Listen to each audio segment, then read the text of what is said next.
बच्चों good morning. देखिए जो आज मेरा टॉपिक है वो है क्लोरोबेंजीन। ठीक है, हम सबसे पहले ये जानने वाले हैं कि जो आपका क्लोरोबेंजीन है तो क्लोरोबेंजीन क्या है और इसका फॉर्मेशन कैसे होता है। ठीक है, वो मुझे पता है आप लोग क्या कहना चाह रहे हैं, मुझे पता है। ठीक है, तो यहाँ पे जो अणु सूत्र है तो जो सबसे पहले हम जानते हैं कि भाई क्लोरोबेंजीन का अणु सूत्र क्या है। तो जो क्लोरोबेंजीन का अणु सूत्र है वो है मेरा C6H5Cl।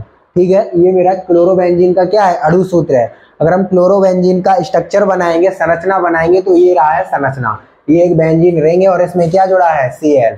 ठीक है, ऊपर Cl जोड़ के, और ये रिंग फॉर्म में स्ट्रक्चर होता है इसका। कैसा होता है, रिंग फॉर्म में। ठीक, अब हम बात करते हैं सबसे पहले कोई भी कहीं भी प्रयोगशाला यानी जो मेरा लैब में है, लैब के अंदर क्लोरोबेंजीन का निर्माण कैसे होता है, यानी कि क्लोरोबेंजीन का फॉर्मेशन कैसे होता है। तो हम सबसे पहले क्या करेंगे, जब भी लेबोरेटरी में होगी तो क्या होगा, हम लोग क्या करेंगे, बेंजीन डाइजोनियम लेंगे। क्या लेंगे, बेंजीन डाइजोनियम क्लोराइड।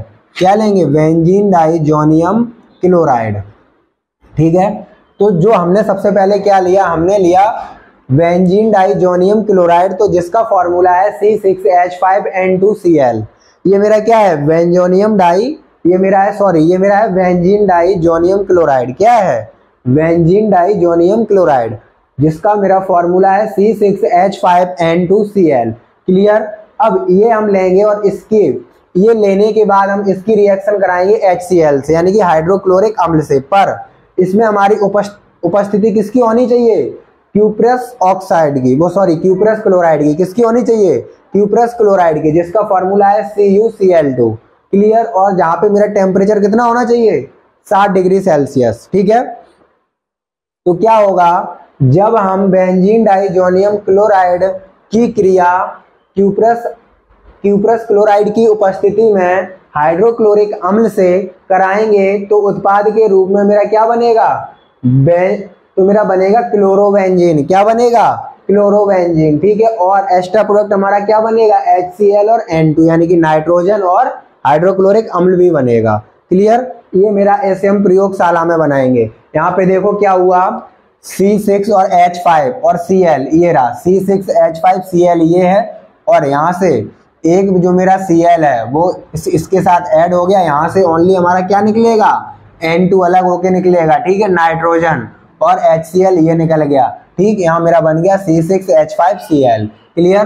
तो सबसे पहले हमने एक प्रकार से उसका निर्माण पढ़ा पहला। अब हम पढ़ेंगे दूसरा। तो दूसरा हम किससे बनाएंगे, दूसरा पॉइंट है बेंजीन से। कहने का मतलब है हम बेंजीन से क्या बनाएंगे, बेंजीन से हम क्लोरोबेंजीन बनाएंगे। क्लियर।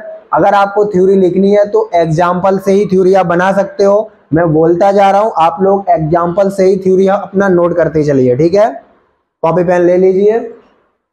अब हम बात करते हैं बेंजीन से। तो ये सेकंड पॉइंट है बेंजीन से। हम क्या करेंगे, सबसे पहले अपन को बेंजीन का फॉर्मूला लेना है।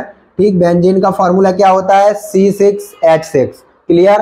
तो हम लोगों ने क्या किया भाई, बेंजीन का फॉर्मूला ले लिया। क्लियर। अब तो बेंजीन की हम क्रिया कराएंगे क्लोरीन से। किससे कराएंगे, क्लोरीन से। अब हम लोग बेंजीन की क्रिया कहाँ, क्लोरीन से कराएंगे। तो इसमें सबसे पहले क्या है, क्लोरीन से कराएंगे, पर उसमें किसकी उपस्थिति है, फेरिक क्लोराइड की।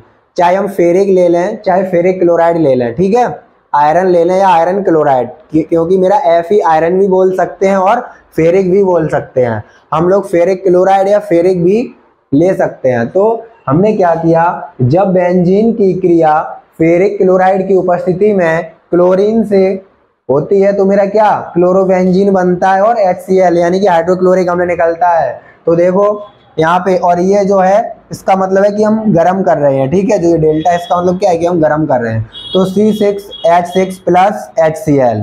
ठीक है, उपस्थिति किसकी है, फेरिक क्लोराइड की, या फेरिक या आयरन क्लोराइड की उपस्थिति है। और जब ये हम रिएक्शन कराएंगे तो मेरा C6H5Cl बनेगा और HCl निकल जाएगा। ठीक है, क्या निकलेगा, HCl। देखो यहाँ से एक H निकल जाएगा, एक Cl निकल जाएगा, बचेगा क्या, C6H5 और Cl।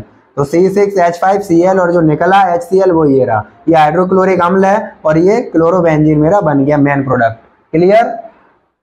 अब है थर्ड पॉइंट, फिनॉल की PCl3 से क्रिया द्वारा। यानी कि क्या होगा, हम फिनॉल की PCl3 से क्रिया कराएंगे तो मेरा क्लोरोबेंजीन बनके तैयार हो जाएगा। ठीक है, तो हमने यहाँ पे क्या किया है, सबसे पहले C6H5OH प्लस PCl3। याद रखना, जब भी हम PCl3 की क्रिया किसी से भी कराएंगे तो मेरा क्या बन के तैयार होगा, आर्थोफास्फोरस अम्ल। ठीक है, ये उत्पाद के रूप में एस्टर प्रोडक्ट साथ में बनता है।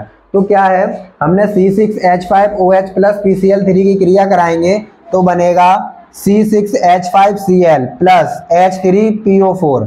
अब क्या है, ये मेरी अनबैलेंस रिएक्शन है, क्योंकि अगर हम 3 का गुणा नहीं करेंगे तो यहाँ से मेरा H, तो H यहाँ तो OH है ना, यानी कि एक ही H का मॉलिक्यूल था, तो हम इसलिए इसमें फिनॉल के कितने मॉलिक्यूल रिएक्शन करेंगे, 3 मॉलिक्यूल। तभी देखो 3 का गुणा है, और यहाँ भी कितना क्लोरोबेंजीन के मॉलिक्यूल बनेंगे, 3 मॉलिक्यूल बनेंगे क्लोरोबेंजीन के। ठीक है, ये हमने बैलेंस करने के लिए किया। ओके।